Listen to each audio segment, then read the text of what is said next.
Welcome to another scope, test and teardown video.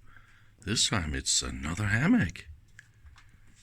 A 60 MHz HM604-2, and this is one of their most advanced models with delayed trigger and all the nicest features. So that I look very much into playing with. Of course, this is all made in analog. And we got, everything here with two channels. Oops, there is a button missing here. The component tester as well. This turns it into an XY scope with a signal generator. So you can measure, anything like capacitors, inductors and stuff like that. Two calibrators, but you can now change between 1 kilohertz and 1 megahertz. Magnifier, intensity, What is, okay, so TR. That's interesting. That is called trace rotation. So everything here is nicely placed on the front. So I have no idea if this is gonna blow up the fuses or if it's gonna work. So let's power it up and see if it works. It's in mint condition otherwise. There's no boogers or anything else. It looks really, really nice. Okay, tiny little scratch marks. Not a lot. Yep, we just double checked. 220.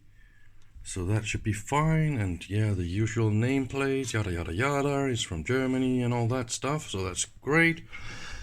And it looks like this model is made in 95. I believe the design is from 93. And we got some additional inputs here. So, and that's pretty cool. So you can wind up the cable here and plug it in so it's not gonna get lost. I really like the way that you can take the cable and then just spool it around here and click it in, and easy to carry it around. Even the case is beautiful. So somebody took good and great care of this, so that's great. We're powering on mains. Mains switch is disconnecting everything. 48, 43 watts. Oh, look at that, we got a line. Oh, and it's beautiful. Great, and this is nice and stable. One channel, dual channel. This is the other one. Oh, this runs super smooth and stable. That is great. It looks like I need to play a little bit with the different settings. So this will be the trigger. This is mains trigger. So that means yes, exactly. So far so good. DC, auto trig, la la la la la. All right, it is definitely alive. I am going to input some signals and play a little bit and see if I can come up with some clever things to say. I think I figured this out. So this button switches between channel 1 or channel 2. So this is channel 1 and this is channel 2, and the trigger automatically switches between the channel that you are showing. So this is just one button, super easy if you have two channels or two signals connected. So that is really, really nice. So let's see, this is channel 1, and now I connect, or I go to dual mode. So that is of course channel 2 that we see at the bottom, and then I can change the trigger between channel 1 or channel 2. And of course when I trigger on channel 2, channel 1 will run double. That is pretty clear. And then let's go to chop. So that is chop mode. Then it runs one and the other, but I'm triggering on channel 2. Now I'm triggering on channel 1. Okay, so now it chops. Okay, you can actually see there was a little bit of interference. Yeah, see. Tiny little blinks. So that is because it's chopping up everything here. So now it is running single. Yeah, one sweep and then the other sweep. Right, and I think if we go, yeah, see, super slow. It's easy to see it's running one on the other, and then I go to chop, and it's switching between them a million times, right? So that's pretty good. So here we got one trick. Yeah, I kind of like this. So that works. Let's try and measure the bandwidth on channel 1, and that's of course why I've got a 50 ohm feed through load here, because now we're gonna go fast. So what I'm doing here, if you look carefully about the 0% and 100% here, so this is a 1 kilohertz signal, and I adjust this in for 100%, because when it goes to 90 and 10, that is my minus 3 dB point, and this is what I'm going to aim for when I crank up the frequencies. So let's see again, this is 10 kilohertz, still exactly the right level, so perfect. Let's crank it up 10 more times. So this is 100 kilohertz, that is still super accurate. I still got a long way to go. This is 1 megahertz, and it's still super accurate. Well, there's still a little bit more to go, so let's crank it up. So that was 1. Let's go to 10. Wow, look at that. Super accurate. And now I am at full speed here when it comes to the time base. And that was 10 megahertz. Okay. So this was 10 megahertz, 20, 30, 40, 50, 60. Ooh, look at that. It's actually better than specified. 70, 80. Oops. Okay, 70. Okay, let's go to 75 maybe, and then we adjust. You see? 75 megahertz. Haha, this is our minus 3 dB point. Let's play a little bit with the trigger and the delayed trigger system. See, now I'm not in auto trigger, but in manual trig. So that means when I turn up and down the trigger point here, this is where the sweep starts, right? So what if I really want to trig on something that is all the way here on the top? See, it gets very critical. The level. What if the level is changing at the same time? So what if I want to trig, for example, at the 0 crossing? That means this is going to be exactly the same point, no matter if the level changes, right? So then I go to the delay trigger. Click. Now I can change between different ranges. And then, see, this is a very fine setting. If I take the next one, it's gonna go a lot faster, right? So, okay, let's take the first one. And now, see, I can set the point to the very top. So now this is my new trick. And then I enable the feature, click, and now the entire screen is moved to exactly that point. I can even, when I'm showing this, fine tune and move the entire picture wherever I want. See? And it's nice and stable, and I'm doing funny trigger stuff all the way at the top. And now, yeah. So this is more or less what is cool about the delayed trigger feature. So I kind of like that. All right, let's try and open this baby and see if it looks a lot different to the previous one I already looked into. That was the 20 megahertz version, and this one is the 60 megahertz version. And of course, we got a lot more features and stuff, so I expect there will be a little bit more good things in this. So now we're inside, And what do you know? This scope is just full of little PCBs mounted and all over the place. See, there's a little knob here where the pot is down there, and we've got all those long rods that's connecting the on-off switch way behind everything. Mains transformator is on the outside, far away from everything. Absolutely the right way to do stuff. And since the front panel is really packed with switches and stuff, of course everything needs to go via long rods down to switches mounted at the very end.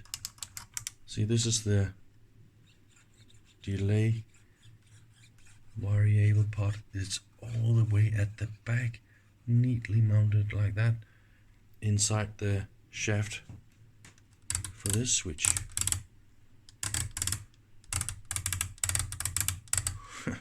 And this is the time base again. It's almost all the way to the back. Variable time base at the very end. Everything here is just made super nice, and it's packed with electronics, boards on top of boards, boards on the side. Just super beautiful.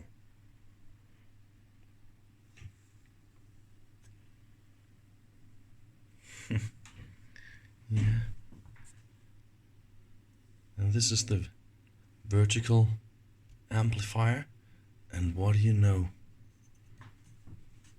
Because of course you can't trick on a signal when it's already gone, because this is analog, right? And we sweep a signal, so we need to delay the signal so that we can sweep it, start the sweep, or trick it and detect, and then start the sweep, right? So how do we delay the signal so we still have the signal?